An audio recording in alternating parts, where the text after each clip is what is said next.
What's going on, everybody? Welcome back to the Dose Media Network YouTube channel. I'm Ben Hauver, and today I am going to tell you about the number one stack that you need to be playing in DraftKings to win a tournament in Week 7. If you're new to the channel, first time popping in, seeing what we do, we appreciate you. Please help us out. We're trying to get to 500 subs, getting close. Every subscriber helps, and if you like what you see today, drop a like on the video. We greatly appreciate it. Finally, we also have a podcast that drops multiple times per week. You can check it out on Apple, Spotify, SoundCloud, anywhere else you get podcasts. And if you don't want to connect with us on a slightly deeper level, join the Discord chat. Free link to join that is in the description below. We're always talking about fantasy, DFS, props, all that good stuff, good community, and we'd love to have you be a part of it. But without any further ado, let's get into the number one stack on DraftKings in Week 7. And the stack that we're going to be rolling out this week is the Tom Brady double stack. This week, Tom Brady and the Bucs travel to Carolina to face a Panthers team that, let's call a spade here,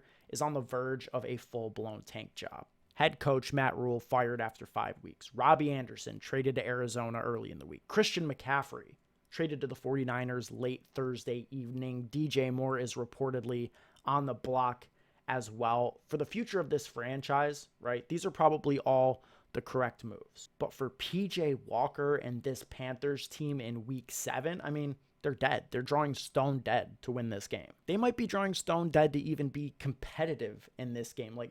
Honestly, try and put yourself in the mind state of these players. What do you think the morale in that locker room is like right now? Do you think that everybody is, coming together and giving these inspirational speeches to give their best efforts, to put their bodies, minds, souls, and future health on the line for a team that's actively showing them that their priority is not winning right now? Absolutely not. And then on the other side of the ball, Tom Brady is furious with how the Bucs have been playing. All week we've been hearing about it. We need to play better football, yada, yada, yada. This was a get-right spot for this Bucs offense even before Carolina completely deflated the team's hopes and traded away the best offensive player that they've had in the last decade. Brady is going to absolutely obliterate this team.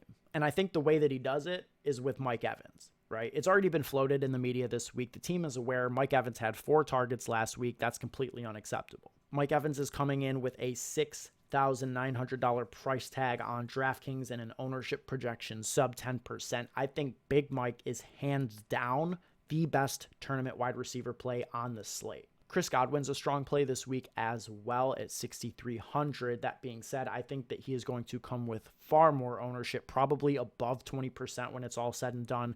But with Tom Brady and Mike Evans both flying under the radar, I think Godwin is playable as the third piece of what is an otherwise contrarian stack with Tom Brady and Mike Evans. I also think you can mix some other guys in there. K. Dotton at 2,700 and Leonard Fournette at 7,700 can both be put into these Tom Brady doubles. Both guys are going to be pretty chalky this week, so I would essentially be locking Brady and Evans together because that's the contrarian aspect of this stack. They're also the highest upside pieces of this stack. And then what you're going to be doing is alternating in a third option to get up to the double stack, whether that be Godwin or Otten or Fournette. You can mix those chalky pieces in because the cumulative ownership will still be low with Brady and Evans. In terms of a bring back, I think DJ Moore is cheap enough at 4,900 with no Robbie Anderson, no CMC. You could talk yourself into playing him, but he's really the only guy that I would have even moderate interest in. I'm not playing Terrace Marshall at 3,400. I'm not going to try and guess and be right between Hubbard or Foreman as to who's going to take over the CMC role. Probably neither of them. They'll probably split, and it's a terrible matchup against the Bucs. I think you full fade that situation. And truthfully, this seems like one of those games where Brady and co put up 30 points each in 3 quarters, and then they're sitting in the fourth because the score's something like 42-3. I don't think you need to bring back here. I think the Bucs can get there without getting pushed, especially because they pass at such a high rate, even when leading games. The spread has moved from 10.5 to 13 with the Bucs being favored. Obviously, the Bucs total a full point up from open. I think this is clear-cut going to be a massacre. A lot of people played this Buck stuff last week and it didn't get there. It might keep them off of it this week. I think it hits this week. Tom Brady, Mike Evans, your choice of Godwin, Otten, or Fournette. You hammer this thing home, and then we bank something big in Week 7. Drop a comment if you guys are feeling this Buck stack. Would like to hear how the people feel about it. And do not forget, if you are new to the channel, we do a live stream every Saturday night, 10 p.m. Eastern. Me and Joey will be here talking all things week 7, so stop by. It is going to be a great time. Until then, I hope everybody is having a great day. We'll talk to you on Saturday night.